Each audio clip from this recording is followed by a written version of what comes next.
सुप्रभात बच्चों, आप सबका हिंदी की ऑनलाइन की कक्षा में स्वागत है। आज हम नवी कक्षा की हिंदी की किताब हिंदी मंजरी से तीसरा गद्य जेल में मेरे मित्र के आगे का भाग पढ़ने जा रहे हैं। पिछली कक्षा में हमने पहला, दूसरा और तीसरा अनुच्छेद पढ़ा था। इस बार हम चौथा, पांचवा, छठा, सातवां, आठवां और 9वां अनुच्छेद पढ़ने जा रहे हैं। यानी एक दिन मैंने कुछ शोर सुना, वहाँ से उनकी नोकझोंक सुनने का आनंद तो अनोखा ही था। यहाँ तक पढ़ेंगे। तो आइए विषय प्रारंभ करें। एक दिन मैंने कुछ शोर सुना। हाय, ये गिलहरी के नन्हे नन्हे बच्चे कहीं मर ही न जाएं।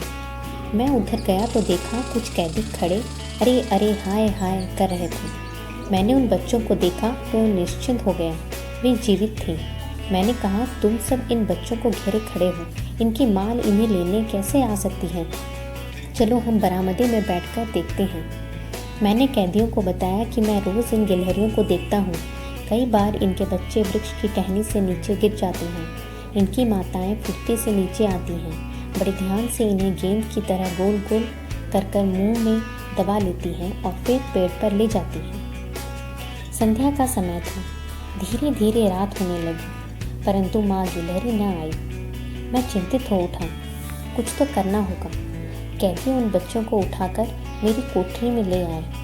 पांडे जी आते ही बोले कि बच्चे तो बहुत ही छोटे हैं, न तो ये पत्ते चबा सकते हैं और न ही इन्हें रोटी का चूरा कर खिलाया जा सकता है। कैसे जीवित रखा जाएगा इन्हें? दूसरे ने सुझाव दिया कि इन्हें बोतल से दूध पिलाया जाए, पर कैसे? जेल में बोतल कहाँ? फिर वे इतने छोटे थे कि बोतल से तो दूध पी न सकते थे। उनका पालन पोषण करना कठिन समस्या बन गई थी। सब सोच में पड़े थे कि मेरी दृष्टि पेन में स्याही भरने वाली नली पर पड़ी। मैंने नली को उठाया और सबको दिखाते हुए कहा, इसे बनाते हैं बोतल। फिर शुरू हुआ नली से दूध पिलाने का प्रयास, पर नली से दूध की बूंद कभी बच्चों की नाक पर गिरती और कभी ज़मीन पर। कभी बच्चे मुंह ही न खोल पाते और कभी हम नली को स्थिर न रख पाते। सब परेशान थे कि जल्द ही दूध न पिलाया गया तो ये बेचारे मर जाएंगे। जेलर राम प्रसाद जी भी यह सब देख रहे थे। उनके मन में कोई विचार कौन था और वे भागते हुए वहाँ से चले गए। क्षण भर में हाथ में रुई लिए आए।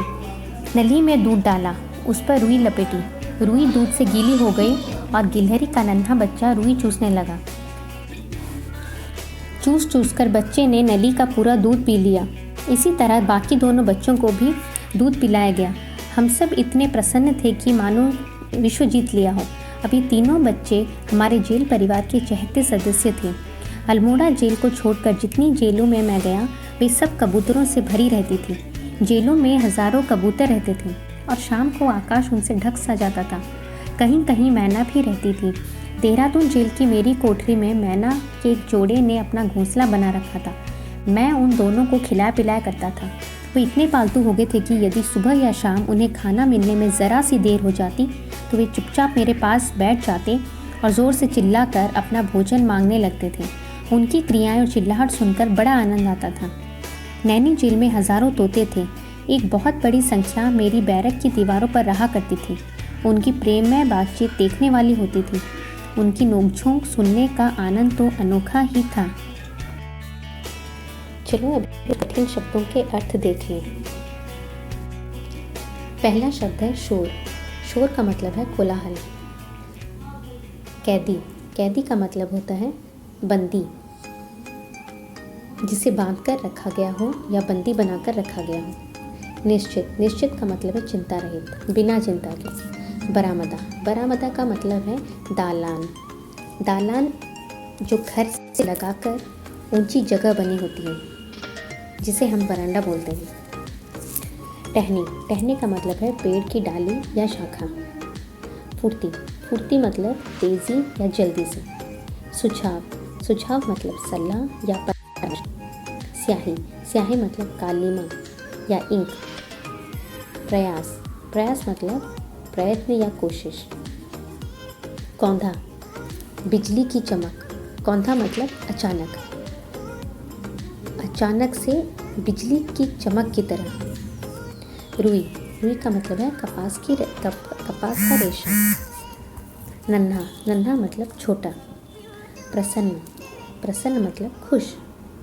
चहेते का मतलब होता है बहुत प्यारा। घोंसला का मतलब है नीड़ या बसेरा। देर मतलब विलंब। बैरक मतलब जेल खाने का लंबा कमरा। नोक-झोंक का मतलब होता है परस्पर होने वाली झड़प। पाठ का सारांश जानें। स्वतंत्र भारत के प्रथम प्रधानमंत्री पंडित जवाहरलाल नेहरू महान स्वतंत्रता सेनानी थे। स्वतंत्रता आंदोलन के दिनों में उन्हें अनेक बार जेल भी जाना पड़ा था। अपने जेल जीवन के दौरान नेहरू जी ने आसपास पाए जाने वाले जीव जंतुओं का अच्छा अध्ययन किया। इन्हीं अनुभवों को उन्होंने बड़े सरल और सजीव रूप में यहाँ प्रस्तुत किया है। चौथे अनुच्छेद से लेकर 8वें अनुच्छेद तक उन्होंने लखनऊ के जेल का वर्णन किया है। उन्होंने कहा है कि किस तरह छोटे छोटे गिलहरी के बच्चे वहाँ पाए जाते थे। एक दिन की घटना का उन्होंने वर्णन किया है।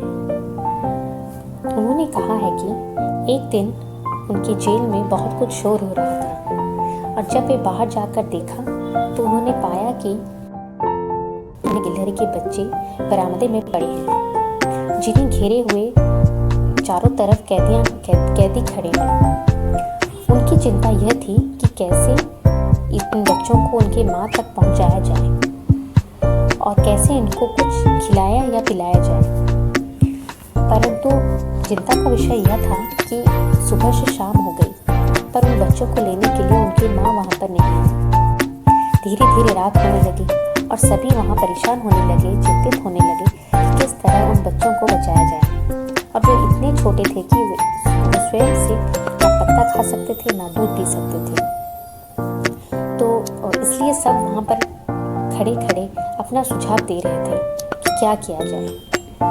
तभी अचानक नेहरू जी के दिमाग में आया कि क्यों ना जिस नली से हम शाही भरते हैं, कलम में शाही भरते हैं, उसी नली से बच्चों को दूध पिलाया जाए। उन्होंने इसके लिए प्रयत्न भी किया परंतु बच्चे इतने छोटे थे कि नली से दूध न पी सके। कभी दूध उनके नाक पर गिर जाती, कभी बह जाती। आशा करती हूँ कि आप सबको आज का विषय समझ में आ गया होगा। मेरे साथ बने रहने के लिए धन्यवाद।